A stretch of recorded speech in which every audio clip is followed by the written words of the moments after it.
Das letzte Spiel in diesem Jahr, aber noch nicht für diese Hinrunde. Wir haben ja dann 16 Spiele gespielt gegen Freiburg, die auf Platz 11 sind. Wir stehen weiterhin oben in den internationalen Plätzen. Wir können auch maximal bis auf Rang 5 fallen, wenn die Bayern gewinnen sollten. Frankfurt hat schon gespielt, die sind Sechster. Werden also erstmal hinter uns bleiben und wir wollen einfach diese schöne Serie, die wir hier haben in der Hinrunde, nochmal ein bisschen vergolden. Und im besten Fall heute nochmal einen Sieg holen. Um dann, ja, im Prinzip schon nichts mehr mit dem Abstieg zu tun zu haben. Oh, Vorsicht. Hinten rausgespielt. Klappt aber richtig gut. Hinten befreit. Nusa. Dann kriegen wir halt jetzt den Einwurf. Genau. Also, wie gesagt, das ist eine Hinrunde. Ja, zum Einrahmen, sagt man gerne. Also, das hätte ich vorher nicht gedacht, dass wir so gut spielen mit der Truppe. Ich habe echt gedacht, da haben wir ein bisschen mehr Probleme mit, hier Siege zu holen. Aber die Jungs werden ja auch stärker und besser. Und wir haben ja auch ein bisschen Geld ausgegeben. Forbes unter anderem. Musa und Jinma.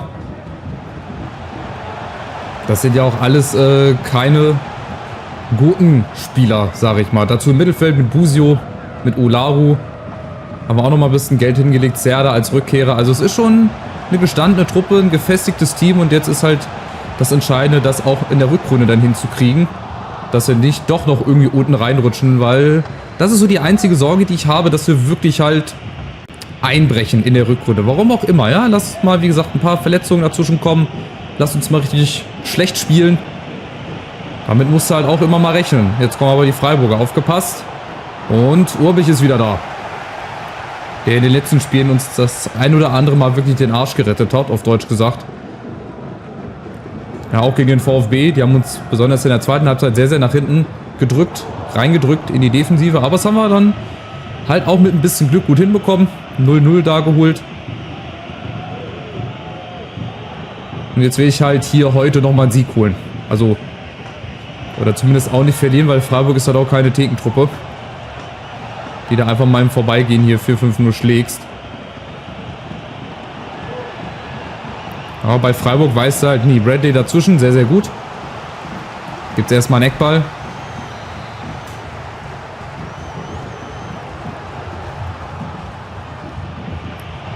Durch Doan mit Chiquinho zusammen. Auch ein sehr witziger Name. Olaru ist dazwischen. So, das sind hier immer diese 50-50 Entscheidungen, von denen ich spreche. Und diese 50-50 Entscheidungen, oh, die gehen auch manchmal schief. Und dann ist die Chance da gewesen, mal umzuschalten. Aber dann kriegen wir es halt leider nicht hin. Kempf ist da zum ersten. Achtung, wieder 50-50 Entscheidung. Und zum zweiten, oh, böse Grätsche. Aber kein Foul. Schiri lässt das weiterlaufen. Das lässt der Schiri weiterlaufen. Und jetzt kriegen wir das Ding. Achtung, Urbich kann diesmal nichts machen. Und es war schon so eigentlich vorhergesagt, dass der Ball dann reingeht. Hinten dann auch wieder rausgespielt, nicht weggeschossen. Aber das Ding an Forbes, ey, das hätte ich gerne nochmal gesehen. Das war meines Erachtens eigentlich ein Foul da oben. Und dann hier haben wir es eigentlich auch schon wieder. Da hätte ich über Obig aufbauen sollen. Ja, und dann geht er halt rein. Das ist dann auch klar. Und es ist Chiquinho. Mit seinem ersten Tor wahrscheinlich. Nein, seinem zweiten Tor in seinem erst 5. Spiel natürlich. Hebt sich seine Spiele immer für die besten Teams auf. Deswegen ist er heute gegen uns in der Startelf wahrscheinlich. Ja, schade. Das ist halt auch wieder so ein Tor der Marke. Hätte nicht sein müssen. Entweder baue ich da über den Keeper wieder auf oder ich hau ihn halt einfach mal weg. Aber weghauen, ihr wisst das. Das bin ich halt nicht.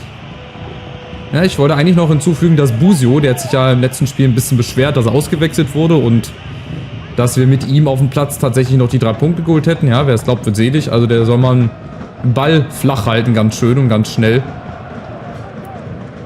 So, Forbes, Olaru ist nicht im Abseits, hat jetzt mal Platz auf der außen, ungewohnte Position. Serda zum ersten und natürlich nicht zum zweiten, weil auch in der Situation die Keeper immer gewinnen. Müsst ihr mal beobachten. Bei Eckbällen, bei solchen Bällen sind die Keeper schon im Grunde 10 von 10 Sieger. Also die lassen selten mal einen Ball fallen oder verlieren da den Luftzweikampf. Machst du nix. So, Nusa leider wieder im Abseits. Das ist wie mit Forbes im letzten Spiel. Die Laufwege, die sind richtig gut, aber wir spielen halt leider immer zu spät. Dann in die Lücken rein oder halt außen vorbei. Deswegen die Frage, ob hier vielleicht ein 4-2-3-1 mal angebracht wäre. Jetzt ist ja erstmal Pressing angesagt, aber der Ball kriegen wir natürlich nicht. Kommt das auch wieder dazwischen. Kommt auch wieder dazu. Wir sind halt momentan leider einen Schritt zu langsam, immer. Bislang hier gegen Freiburg. Höhler, Bradley auch wieder ins Leere den Zweikampf gemacht. Fernandes zum ersten und Obig. Aber abseits, ja, wollte ich gerade sagen. Das ist aber mindestens mal 2-3 Meter abseits, Kollege.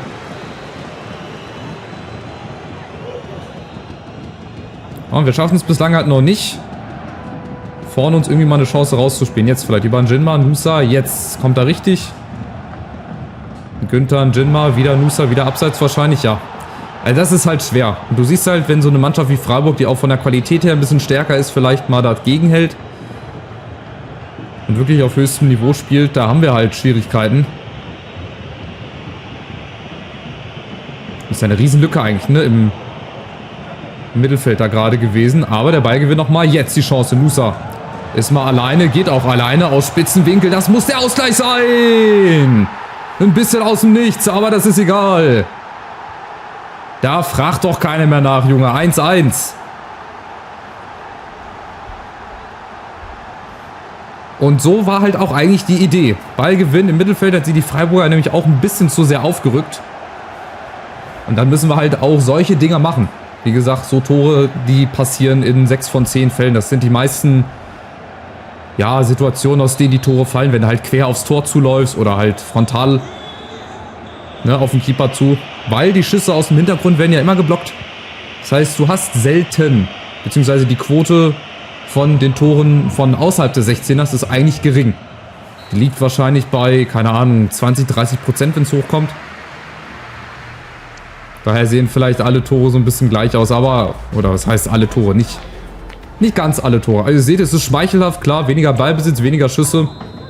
Du, aber im Endeffekt ist das egal. Ich habe auch schon Spiele gewonnen oder auch Spiele verloren, so muss ich das sagen. Spiele verloren, da war ich hoch überlegen. Über 10 Schüsse, viel Ballbesitz, aber am Ende hat der Gegner halt ein Tor mehr gehabt und nur das zählt. Und hier gerade mit dem Aufsteiger, da ist mir Ballbesitz und wie viele Schüsse ich aufs Tor habe, ist mir das eigentlich völlig egal. Das zeigt halt nur ab und zu, ob wir ja gut waren oder schlecht oder irgendwie besser als der Gegner. Aber das hat halt auch nicht immer was zu heißen. Forbes da gerade mit dem Weitschuss. Ich lasse jetzt nochmal das 4-3-3 und irgendwann aber, glaube ich, das 4-2-3-1. Das könnte heute nochmal ein bisschen angebrachter sein, weil Freiburg spielt auch so, aber halt die breite Variante.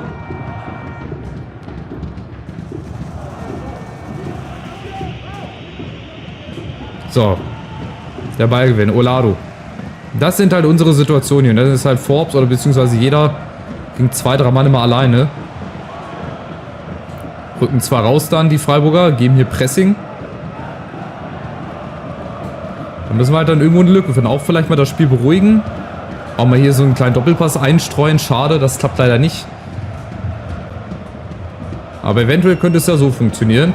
Serda, schade. Njinma war vorne reingestartet. Und Olado. Das ist auch mit der beste Mann der Hinrunde, finde ich. Ja, ihr könnt ja mal in die Kommentare schreiben, wer für euch der Spieler der Hinrunde ist. Also für mich ist es Olado auch unter anderem, weil er einfach so viel Zweikämpfe da gewinnt. Das ist echt ein Goldfang gewesen und auch eine Empfehlung für euch. Klar, Nusa, den kann man da auch mit reinspielen. So generell die Torschützen, die warten.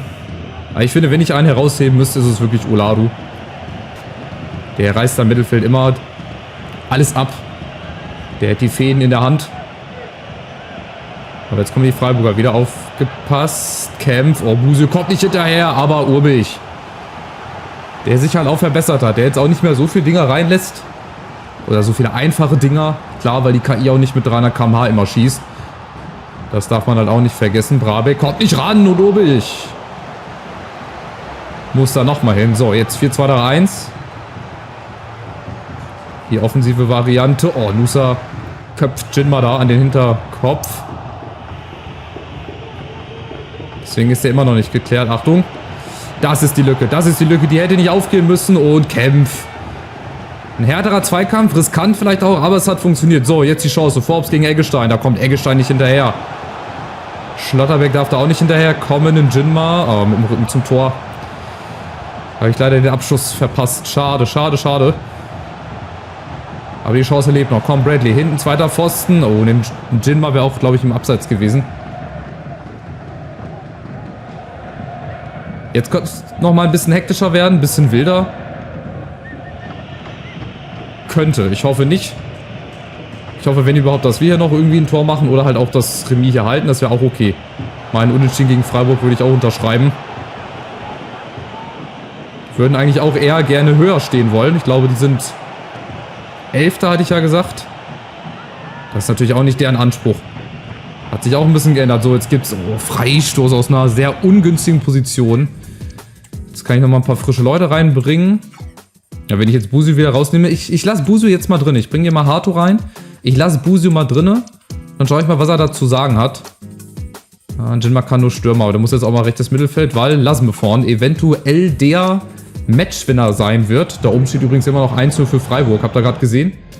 Im Pausenscreen sieht man das mal. Beziehungsweise in der Wiederholung.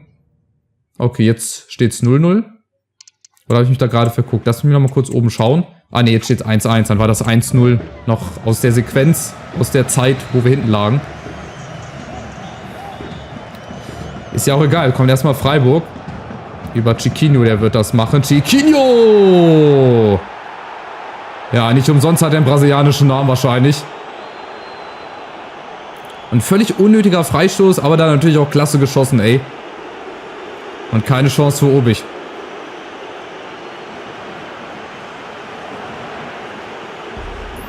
Und so einen haben wir halt leider nicht, der halt auch mal einen Freistoß so aus 17, 18 Metern reinmachen kann, Chiquinho. Obwohl der auch nicht so gute Werte eigentlich hat. Der hat nur, ich glaube, 71 Freischusspräzision stand da gerade. Aber gut, da war die Mauer auch wirklich nicht gut gestellt. Da waren 2, 3 Mann schon rausgerückt, schade. Und dann liegt der Obig da in der Luft. Und Chiquinho mit dem Doppelpack.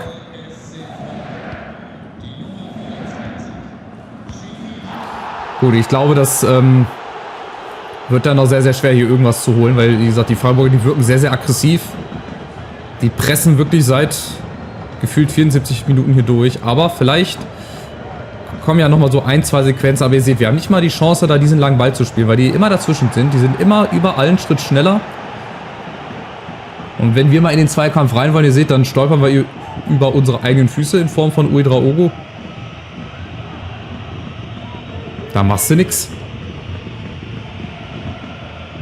Und dann ist ja erstmal ein bisschen Winterpause. Dann haben wir noch gegen Hoffenheim das letzte Hinrundenspiel. Und dann geht es gegen Hannover schon wieder rein. Das sind also auch 2 Gegner, wo wir gewinnen können. Wir können auch gegen Freiburg gewinnen. Wir können gegen jeden gewinnen. Mann, wir haben die Bayern geschlagen. Wir haben gegen Leipzig zu Hause gewonnen. Was ist eigentlich los hier? Olado nochmal. Vielleicht mit dem Schuss abgefälscht. Lassen wir abseits. Ja, auch das kommt dazu. Wenn er dann abgefälscht wird, dann immer zu einem Spieler, der schon im Abseits steht. Schade.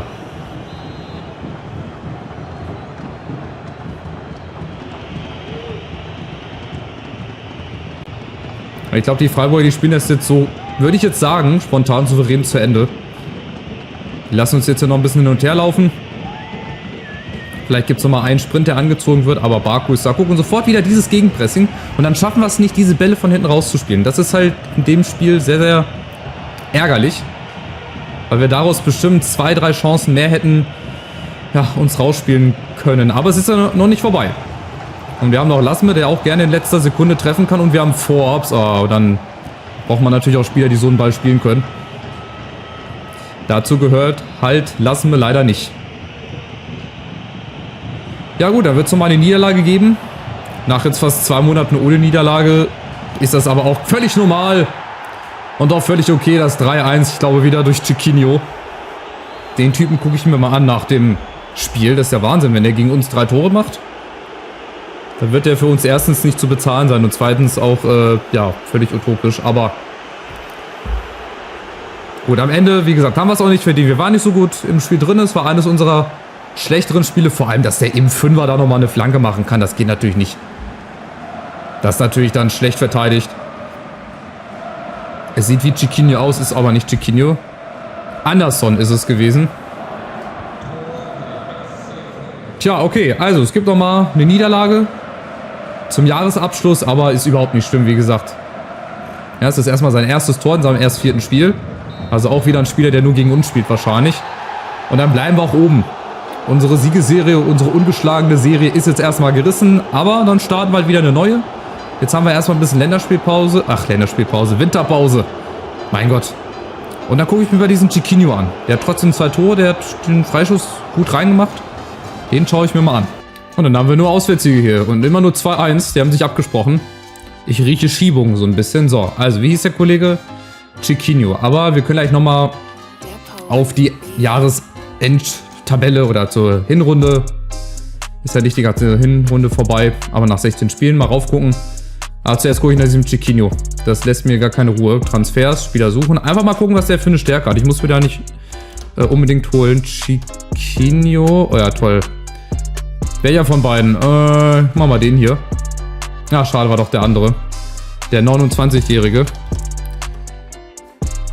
Hätte ja auch mal Glück haben können. So, hier, Chiquinho 1,74, 29 Jahre. Ist wahrscheinlich auch so eine Art Leader da im Mittelfeld. Ist schon mal gar nicht schlecht. Er hat ein echtes Profilbild. Das heißt, es ist nicht so irgendwie ein spielgenerierter Spieler, sondern der hat schon wirklich ein bisschen was auf dem Kasten, denke ich. Also, wir gucken mal rein hier. Nach 16 Spielen ist Dortmund und Gladbach vorne im Gleichschritt, dann Leverkusen und dann wir. Also, das ist, wie gesagt, auf höchstem Niveau rumgejammere. Wir haben nur 4 Niederlagen, 4 Unentschieden, 8 Siege, darunter unter anderem gegen Bayern, gegen Leipzig. Wir haben, ja, so generell die Heimspiele eigentlich richtig gut gemacht. Ja, auswärts, da hapert es vielleicht noch so ein bisschen. In Bremen zum Beispiel haben wir auch unnötig unentschieden gespielt. Mainz hätten wir auch gewinnen können. Aber das ist, wie gesagt, Jammern auf hohem Niveau. Wir stehen vor Bayern und Leipzig. Die Bayern, die haben eine völlig katastrophale Hinserie bislang gespielt. Schon 23 Gegentore. Mal gucken, was so im Winter geht. Vielleicht kriege ich ja den einen oder anderen auch verkauft oder irgendwie einen Jugendmann hochgezogen. Aber ihr seht, der Kader ist halt nicht groß. Gut, ich könnte eventuell Niederlechner, Tabakovic, Sforza verkaufen wir ja. Richtig, jetzt wo ich sehe. Also wir kriegen auf jeden Fall ein bisschen Kohle. Leistner, ja, Miller, das ist halt auch so ein Spieler, den ich mir gekauft habe, damit ihn die anderen Mannschaften nicht kriegen, weil der wird halt echt gut.